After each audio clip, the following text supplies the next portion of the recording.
Warning. This podcast features the truth about owning and operating mobile home parks. The following program is not designed to be sexy. It will not hype you up on MHPs. Rather, this is a raw take on this industry and how you find your own path to success. Welcome to MHP IRL, Mobile Home Parks in Real Life, with your host, Ryan Norris. Ladies and gentlemen, I would like to introduce you to my friend, business partner, and all-around fabulously impressive individual, Christopher Nelson.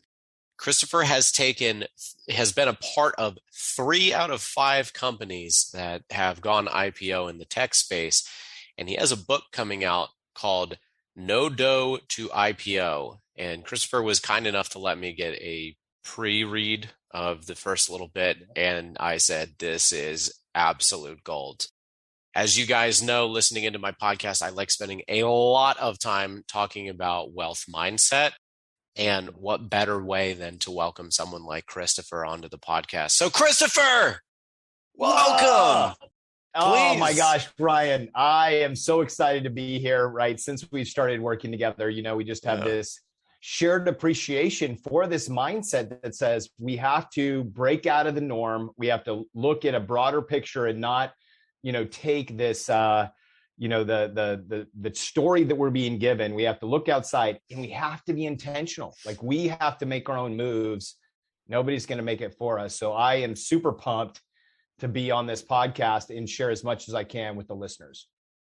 So where I want to start is actually a quote from your book, which is, I'm going to kind of combine 2 of them. So 2 quotes. One is always work for equity. And another is I am the asset. Treat my time and talent as an asset. And I merge both of those because to attack this mindset issue of that I personally was a victim of, and a lot of middle-class folks get stuck in this rut of exchanging time for money, right? So even if you're a doctor, for example, at a hospital or private practice, if you don't actually have equity in that, everything you're making is ordinary income, and you're not truly building wealth like equity does.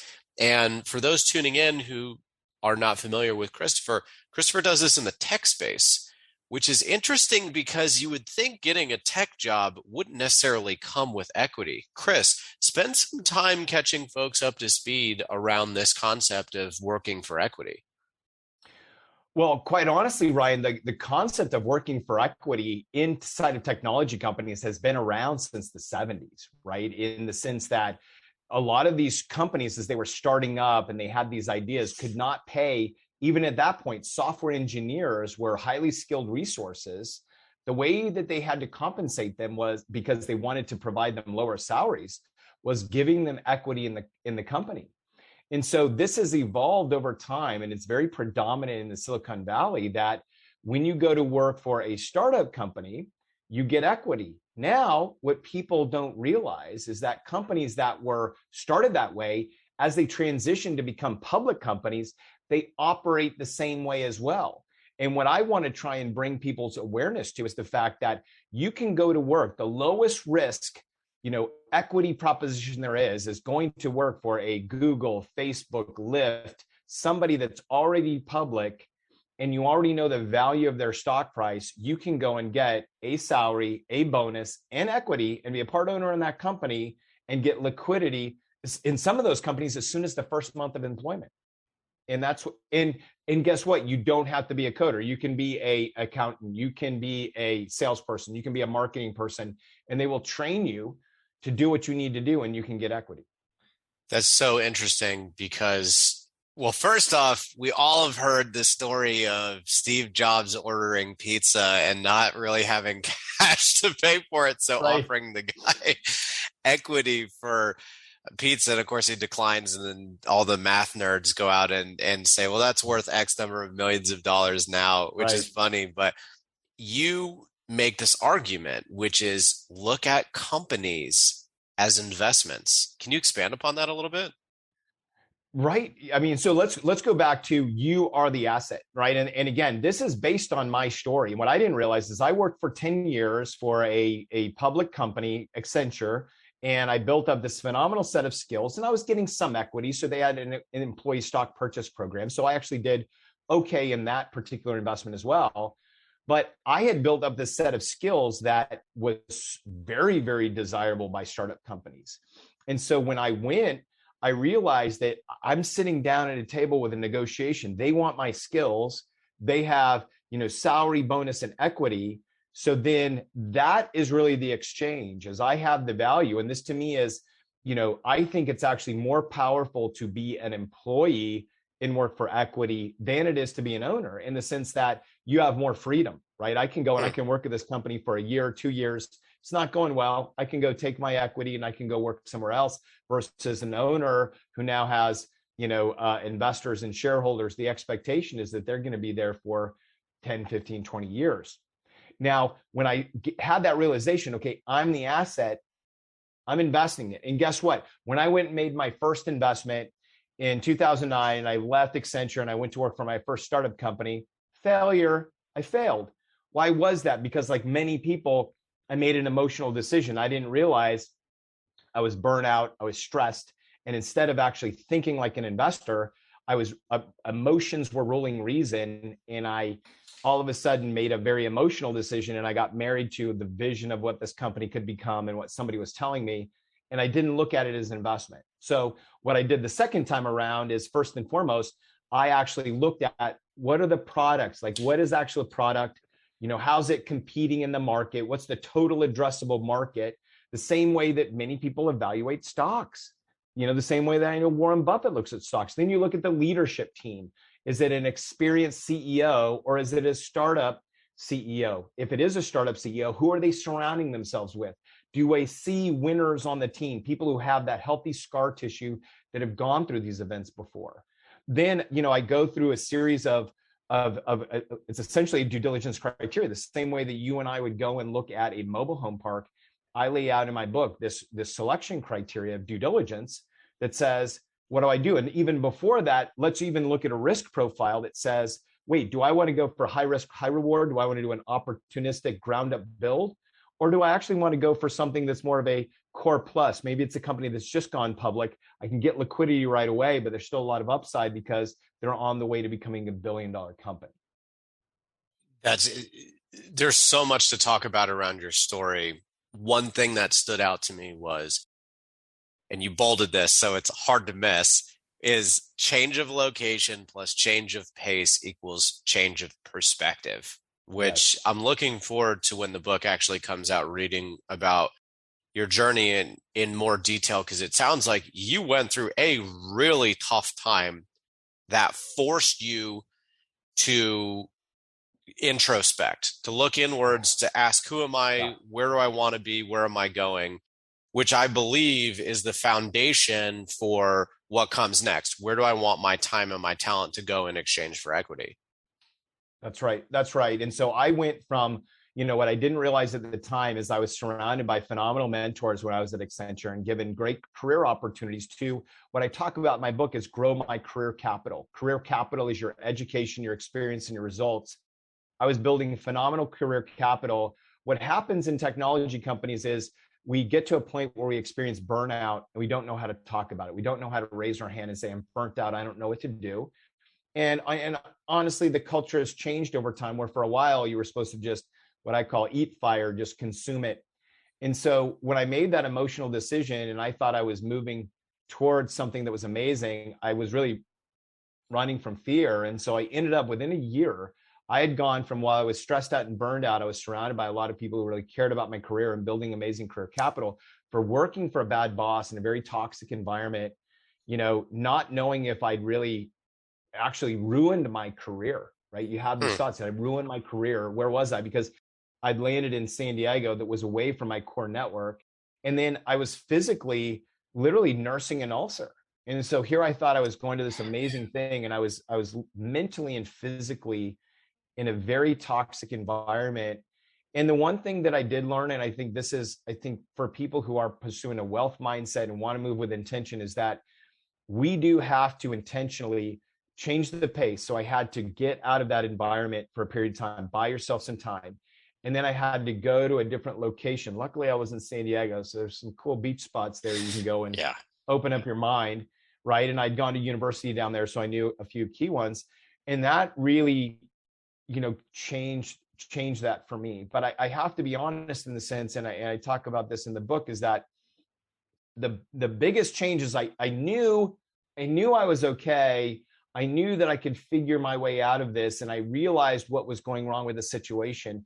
But everything changed for me when I actually reached out to an old mentor and they validated the value of what I had and who I was. Once I got that validation, it was actually over LinkedIn. We were chatting. He's like, oh my gosh, I've got an opportunity for you. Your skill set is so valuable right now.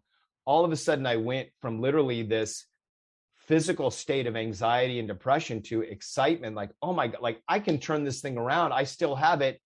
Oh my gosh, I was in a bad situation. And I think that adds on to, once you change your mindset, go seek out, those people that have supported you before and help them validate this new perspective that you found.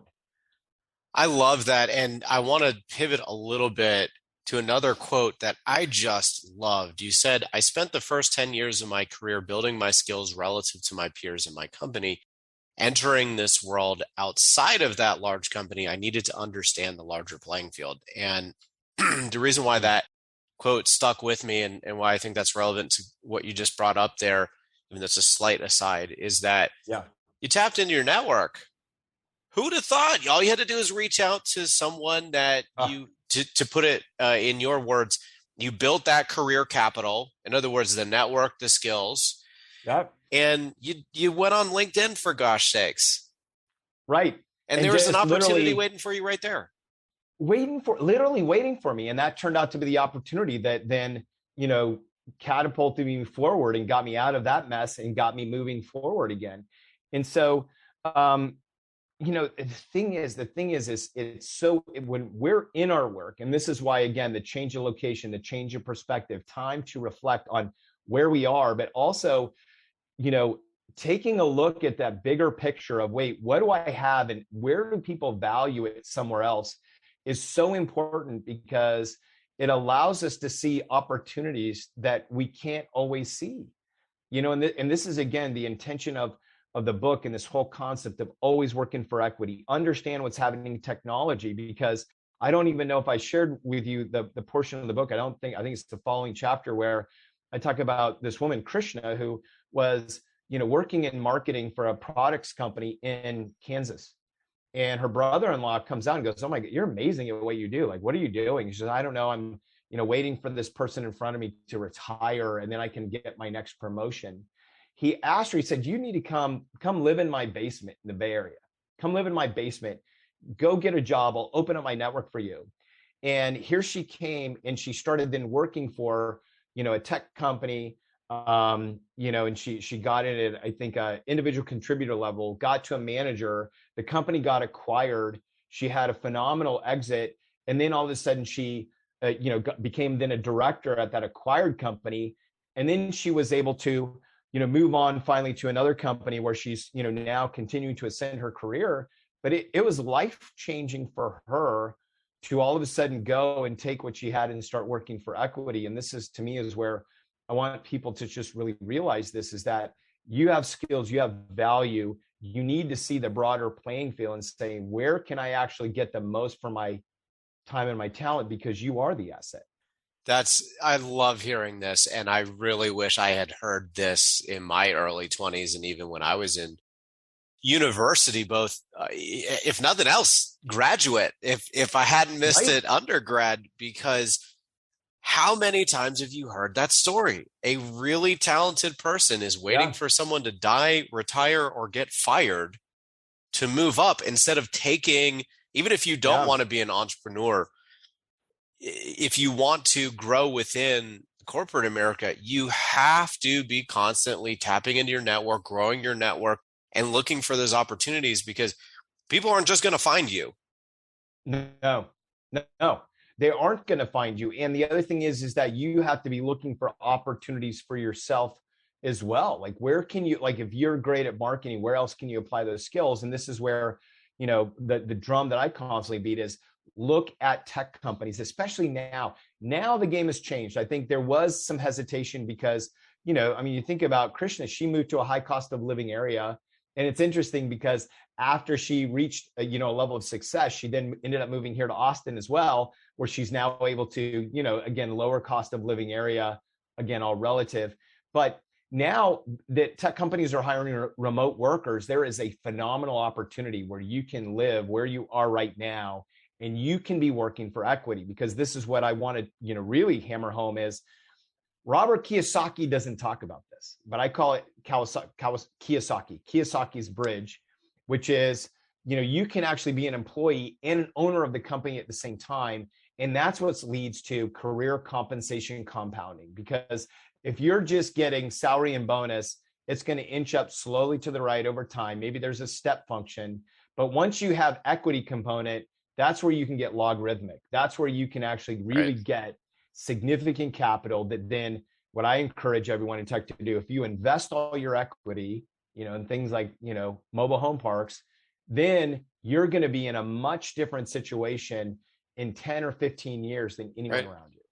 Yeah, I love that. My friend Ryan Smith just knowledge bombed me with this quote when he said, "You can't earn yourself wealthy." And I remember with one of my best friends, he was working at a bank. We were both working at banks at the time. And he was talking about starting his own company. And I was in the process of quitting and going full-time in mobile home parks. And I was going through why it made sense to cut my salary down to $35,000, lose all my benefits, lose all the health insurance and everything to go chase a dream. And the rah-rah around chasing a dream is great. But what about the money? And the right answer is, if I spend the next decade, give or take, building my own company, I have a chance at walking away with millions of dollars. If I continue to work for the bank with no equity, no one's going to randomly show up and be like, "Good job, Ryan. Here's a couple $1,000,000." Not at all. Right. Not at all. And this is where this opportunity, because I was at this phase as well where I thought, what is the maximum that I can get with my career? Because I built this, I wasn't ready to be an entrepreneur at that point.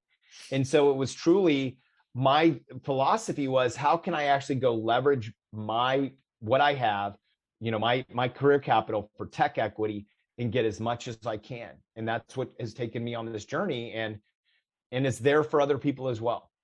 It's really 100%. What also really hit home in your book, you mentioned how you had this wonderful job, great pay, great travel, and you hit burnout. For those listening in, like, how does this happen? It just, oh my gosh, I have all the money, all the travel, all the fun, all of this, I'm burned out. Can you talk a little bit about how that it's almost an inevitability in certain regards? It really is. And part of it comes out of, passion and being a passion player. And I know for myself, it was, I had this opportunity to create a business within a business. So we, in 2004 at Accenture, we started this Salesforce.com practice, where Salesforce was this SMB business at the time. We were taking it to the enterprise. And so I came out being one of the first technical architects. So literally whatever project they were on, I was flown there, whether I lived in San Francisco, I was going to New York, Miami, you name it, and even was living overseas for a while in Japan, in Tokyo, and having a blast. And I think what it was is I was at this stage in my career where I wanted to lean into my career. I wanted to enjoy it. I wanted to enjoy all the benefits. And I think it's just easy to over rotate because, you get out of school. And I think for me, I graduated in 2001. And all of a sudden it happened in a 9/11. So my start date got postponed. Like, I was super, super hungry. And I finally got to the point where I was enjoying all the fruit. It's like anything else, it's like I ate too much of that fruit and I got burnt out. And the thing that people don't tell you about burnout is the fact that it hits quick. Like, you're going, and you don't realize that you're overextended, you're maxed out, and there's no there's no playbook that says I'm burnout, I need help. Like, how do you really talk about it? I think it's better now, but I mean, I think at that point, there wasn't. And it's also, the other thing is it nobody feels sorry for you when you've also been soaking up and living this, what I call this rock star lifestyle, where you're flying everywhere and, you have all these hotel points and plane points, and it seems like the world is your oyster.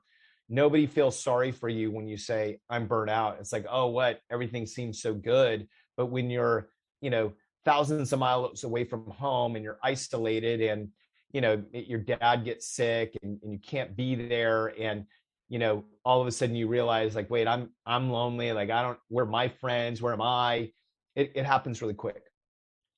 Yeah. And to your point in your book, that manifests itself in unpleasant ways like ulcers, depression, anxiety, right? So in other words, it's almost like an intervention for any other type of substance. Workaholism, if you will, eventually has symptoms that you can't ignore anymore.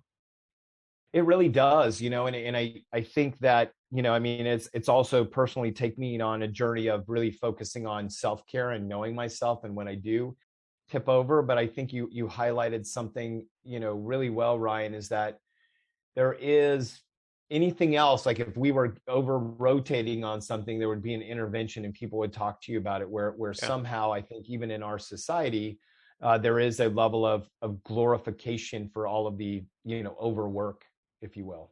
Yeah, it's embedded in our culture in the United States of America relative to Europe, right? We just constantly give ourselves social pressure and social rewards for those who work extra hard, who make extra money, who get to do all these glamorous things at work. And we don't stop to go, well, maybe that doesn't actually make us happy. That's true. I want to use that to kind of transition into another really big, important thing in your book, which is introspection. So I talk about introspection a lot on my podcast, and obviously it played a colossal role in where you are today, how you got to where you are today. What tips do you have for listeners? What advice would you give to those who are bought into this idea of, I need to spend some time around introspection? What would you say to them? Well, I would say it's like other things. It is a practice. Like, I can say that, I was able to find that introspection and have that moment then in 2010 because of the fact that I'd sort of started the practice of introspection. And it is like other things where, it starts a little bit with an inventory where you check in with yourself. Like, how do I feel? Like, am I feeling happy most of the time? Am I feeling sad? Am I feeling stressed? Understanding what that feels like. I think, I had, as a kid, grew up and I had an awful temper. And so I think as an adult, and I realized in the workplace, like, if I was going to advance, I couldn't do this. And I up around it, and they started really helping me understand emotions and how that translates into your physical self. And part of that was my journey of introspection and also checking in with myself, how you're doing. Because, and then part of it also just came with, some journaling and being able to tell your story, right? I mean, I think part of it, for me, I wanted to know, I am learning things, I'm doing things. What does that mean in the broader scheme of my life? And so there became this practice of introspection, of getting to know myself, getting to understand what I was doing, and being able to just reflect on that and ask the pivotal question: am I going where I want to go, or am I really coasting and things are happening around me? Because I do think that, the thing that I've now been laser focused ever since 2010 in those moments was, I want to live with intention. I don't want to have my emotions rule my reason and drive me into situations, because that is what happened then. First off, I love hearing any story of anyone who overcame anger issues of any kind, because I don't think it gets talked about enough, but anger is unbelievably intoxicating. It will just make you not even see straight. And I love, so for example, Ian, my business partner, he loves meditation, and that's how he finds his Zen, if you will. Can you talk a little bit about how you address that and how you found your own Zen so you could be more present and more rational over the strong emotions? Over the strong emotions. Well, it's interesting that, my solution to, dealing with the anger was actually, leaning more into martial arts and MMA type things, and actually finding an outlet for it. And I realized that if I went and I had these very intense workouts in the morning and I just, really let it all out, I expelled it. And I think a couple things happen, right? Physiologically, you release all these endorphins. So you enter into your day like just relaxed, and it truly creates a physical state of Zen. And then there was just always the reflection of, you know what, if something's bothering me, I'm just going to go take it on in that bag in the morning. Like, I'm just going to package it up and do that. I think the other thing is, and this is truly introspection, is trying to understand your triggers, right? I mean, I think for me, I'm set off by bullies, and I'm set off by things that I think are just not just, right? I mean, those are triggers for me. And so understanding and knowing that about myself, when I can analyze a situation, now I know, like, it's appropriate if I need to remove myself, and it can be something as benign as, oh, I'm sorry, like, drank too much coffee. I'm going to go to the restroom right now and, do a little cold water on the face, do some breathing, think about what's in the situation and go back into that. And I just found that the more I became aware of this, and even now, right, I have a very intense and aggressive workout routine in the morning, because I want to I want to expel energy. So the rest of the day, I can be sitting here, at monitors or standing. It's a sit-stand desk. So I can then be, getting, being present and being focused. I love that idea of triggers, because it's more than just anger. It's anxiety, it's fear, it's being lazy when you should be productive. It's happiness. There are happiness triggers. And I think as human beings with biological programming, if you will, we need to put ourselves, if we want to truly be maximally happy, we need to put ourselves in situations where there are more happy triggers than things that will trigger fear, sadness, and anger, anxiety.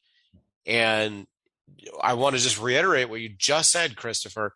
The more time you understand what brings on certain emotions within yourself, you can then make much smarter decisions about where you spend your time, with whom you spend that time, and what companies that you pick.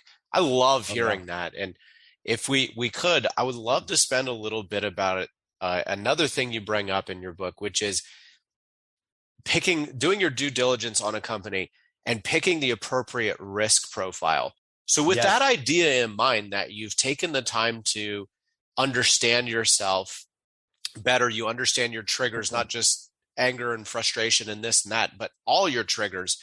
You understand where you want to spend your time, with whom you want to spend your time. How do you marry that to a risk profile?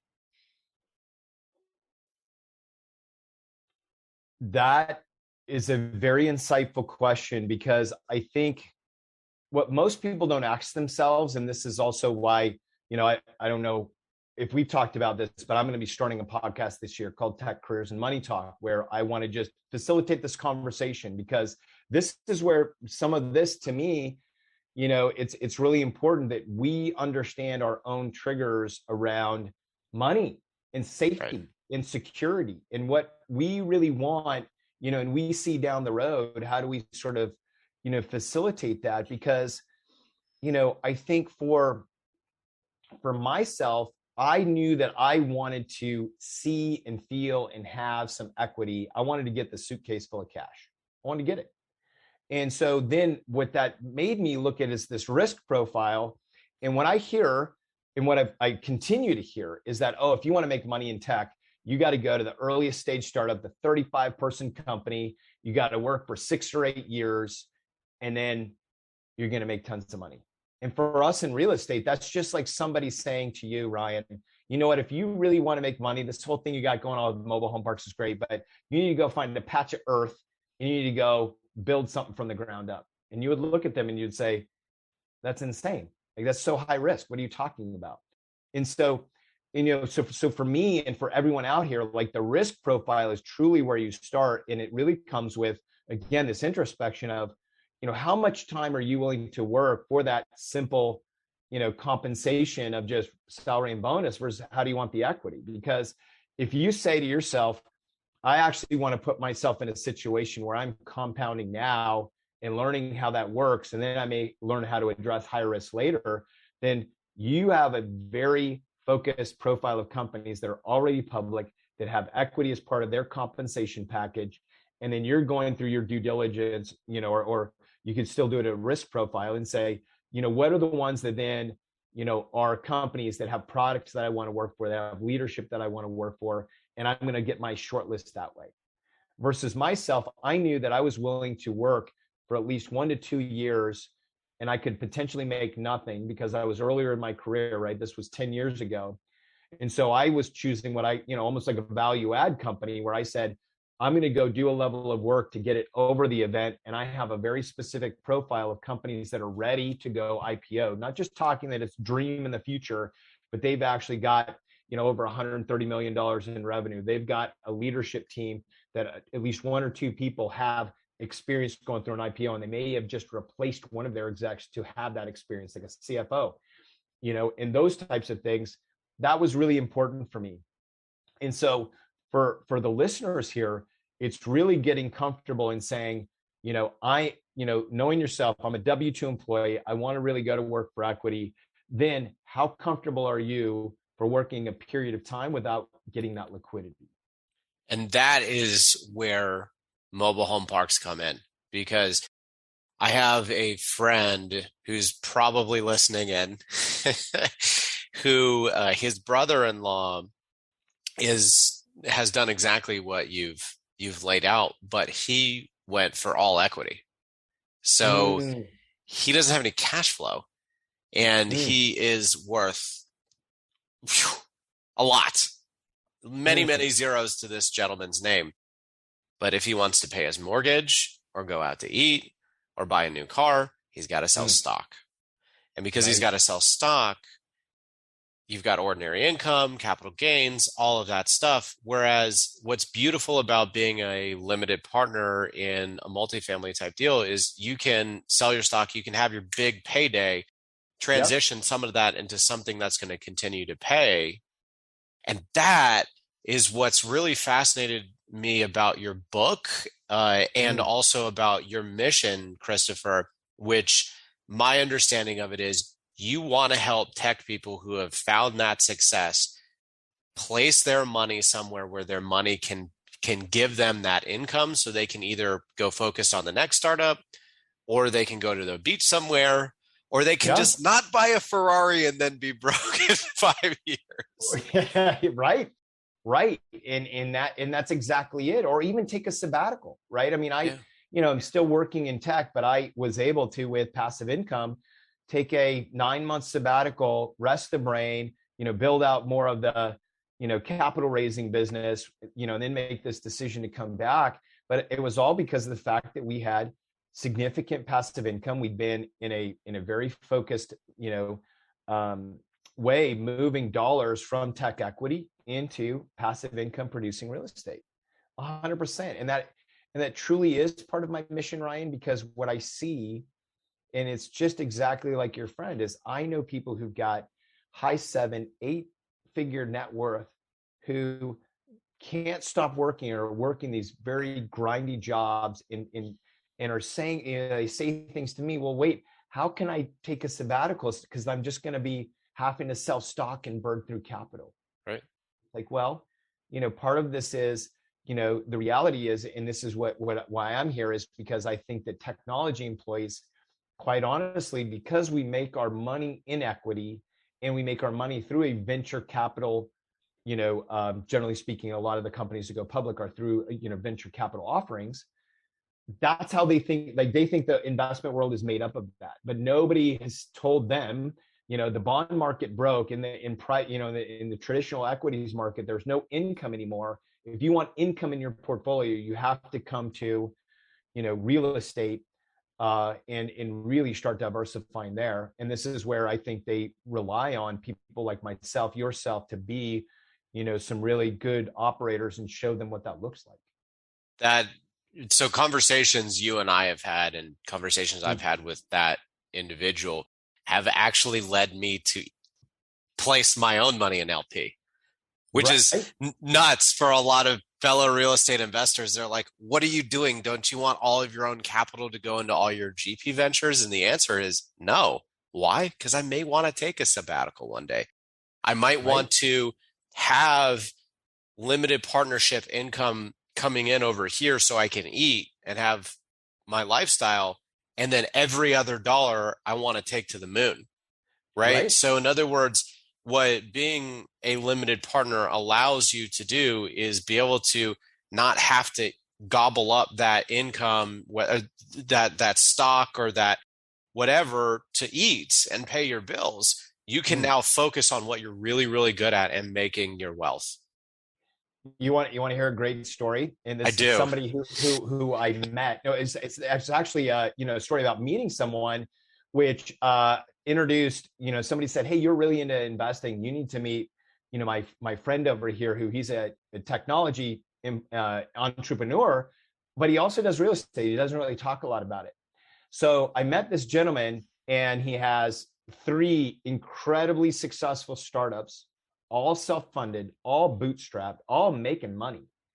And as I dig in and I get to know him, and I'm telling him about, my mission and, passive income behind it, he goes, it's important that you realize that all of these ventures that I have going right now, all of the money that I make off that is gravy. Like, my real money is, I was shown when I was a kid, I had a neighbor, and this guy bought the dirt underneath gas stations and did triple net leases on these things.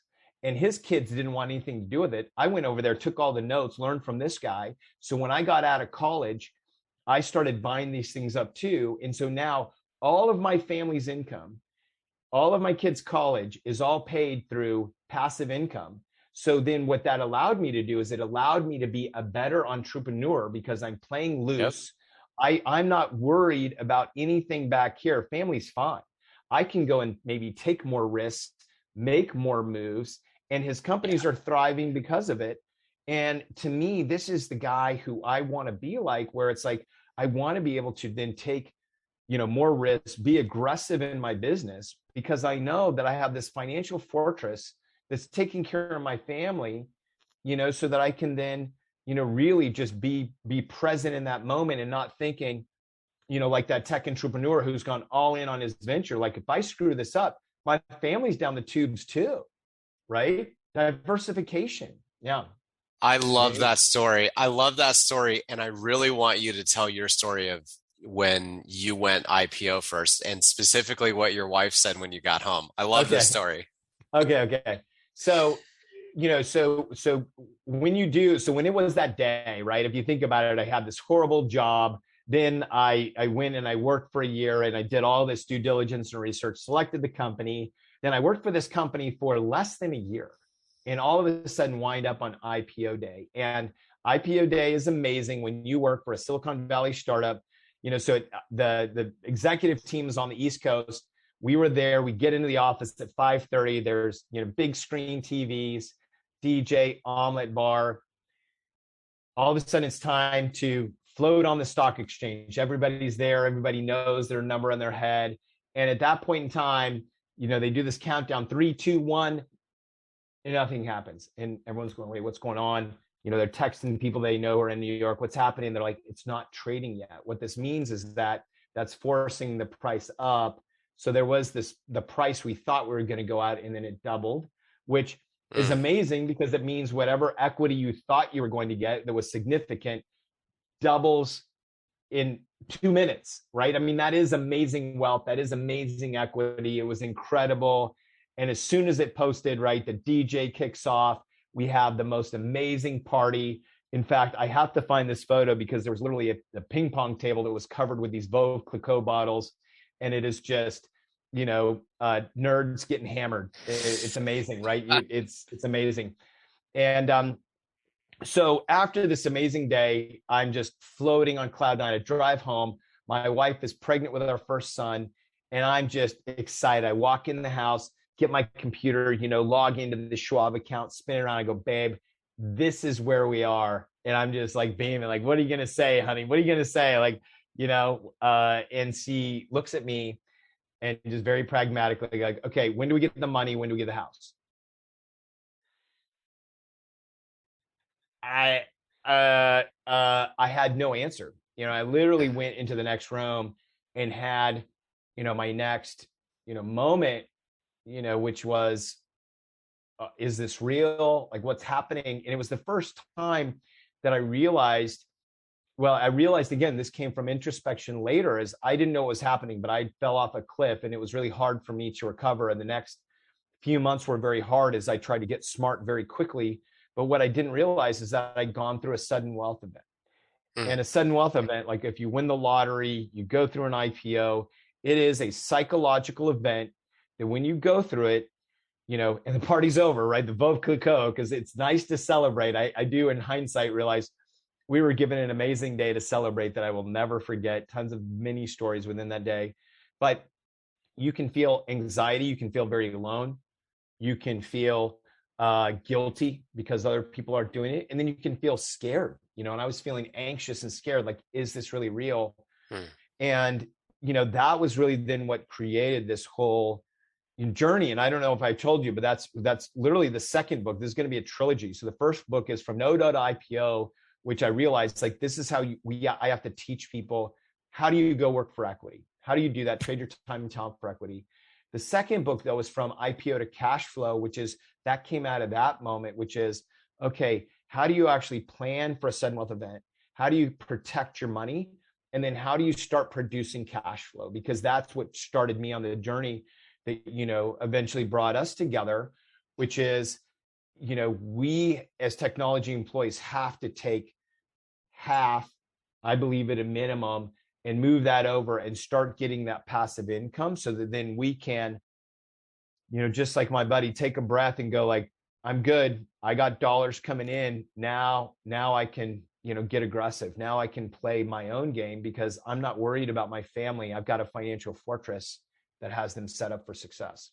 That's such a powerful story, Christopher. And that story alone, I really wanted to get on the podcast, and you've just delivered. I can't thank you enough for coming on.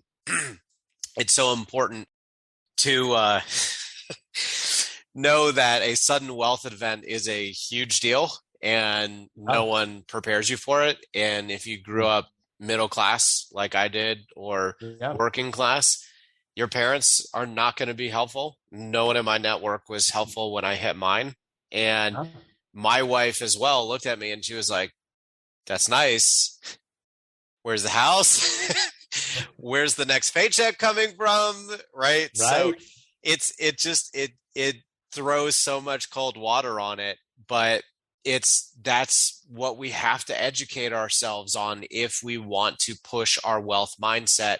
If you truly want to be wealthy, you have to understand, unless you're really, really lucky, it's going to come from having developed some really valuable skills. And if some of those skills need to be, number one, how to have a wealth event, and number two, how to protect it. And that's what I'm so excited that you and we've come into each other's networks and as friends and business partners, because your mission in life is to help people who are about to experience that, who have experienced that and maybe necessarily didn't make the best choices, or people who are smart and wised up to the fact that, hey, look, I've spent all my life getting good with people, or good at basketball, or good at coding, or good at being a leader, or whatever. I haven't spent any time learning how to actually be wealthy. You're right. And you're right also in this mission where both times, like when I was at Accenture and I had this, this amazing lifestyle from the outside, just the same way that nobody was going to feel sorry for me or help me, Or if you go through a sudden wealth event, and I feel like athletes, like I think that's the most common thing. When somebody gets the big contract, they've been working their whole life and they truly are the asset, right? They are that asset that then gets this big payday. People don't feel sorry for them, or they don't empathize with them or understand what they're going through. And I do, right? And I do for people like us. And it's like, wait a second, didn't come from wealth at all. You know what I mean? I didn't come from any type of background but put it together, pulled it off. But then you're right. How do we then support and help each other move through this, get the mindset right, and then actually put something together? Because, I mean, you even mentioned before about, GPs who aren't thinking about being LPs. Well, let's begin with the end in mind, right? And my end in mind is I want to be a professional passive investor where I'm just a full LP, right? Like Jeremy Roll or Steve Setledge or Ian Ippolito, like some of these guys that are out there, and that's all they do is invest full time. I want to end up there where then I can pass that on to my family. Well, then we have to figure out, and we have to diversify, and we have to build up that muscle and that muscle memory while we do that. And at the same time, like I really do, my heart breaks for people who go through sudden wealth and have worked hard to get there, because honestly, some people want you to screw up. Some people want you to fail because that makes them feel better about themselves.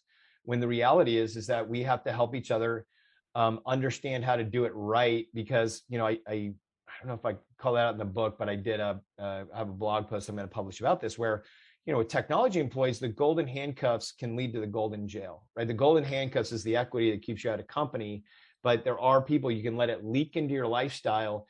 And then you're on this hamster wheel, never ending, and sure, they're surrounded by Teslas and, they're living in these, amazing homes in an amazing area, amazing vacations, but they're grinding it out and they're giving every last ounce of their soul to get it. And they don't even know if they can pass it on to their family because, maybe they've accrued too much debt when it's all done. Christopher, as we wind down, tell people what you and I have going on and how people can find you and what you have going on beyond multifamily investing. Sure. So what we have going on is we have thrivecommunity.fund. You can go to that website, thrivecommunity.fund. You can see the webinar on our offering, but we have come together to create for passive investors, for technology employees, for other professionals. We've created this vehicle that we believe is optimal to, in this environment, give you good cash flow and also help you build your equity. So go to thrivecommunity.fund to check that out. And for myself, go to techcareersandmoneytalk.com, where you can then sign up. I've got an email list where I'm talking about what's happening with the book, and then also getting announced when I launch my podcast later this year, where I want to 2 days a week. One day is on career growth in technology company. And for you who are interested in working for equity, that's going to be for you. And then another one where we do talk about, money in all aspects of it. I do want to talk about, crypto, NFTs, all these other things. Obviously, there's going to be passive investing and real estate in there as well. But I want to just put everything on the table as we look to help people grow their careers, build wealth, and make an impact. Everybody, I'm going to drop all of that in the show notes, whether you're watching in on YouTube, Spotify, iTunes, whatever, they will be in the show notes. And also, we're a little ahead of the game. So I will, in a few months, when the book's live, the podcast live, everything, I'm going to come back and make sure it's in the show notes. Christopher, thank you so much for coming on. I am so passionate, like you are, about helping people, whether they're working class folks or middle class folks trying to break out of corporate America, or folks who have had wealth events, making smart financial decisions. Because what I've realized in my life is, while money doesn't necessarily buy you happiness, it certainly alleviates a lot of things that will make you unhappy. And having that freedom to go and spend it how you will, with family, on trips, whatever that is, that happiness and that joy that you can experience, then you can go and spread on. So, Christopher, I cannot thank you enough. This has been outstanding. And folks listening in, please go see Christopher, connect with this guy. He will do nothing but continue to impress you. Seriously. Thanks again, Christopher. This was awesome. All right, Ryan, this was awesome, man. Thanks so much. I always feel stoked when we get time together.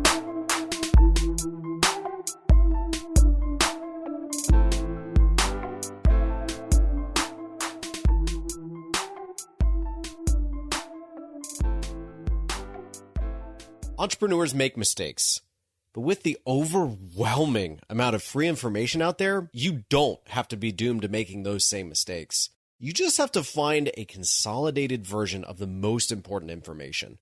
What if I told you I'll gift you all of my DD mistakes I've made over the years for free? Just leave me a 5-star review, screenshot the review after it goes live, and email it to me at my website, archimedesgrp.com.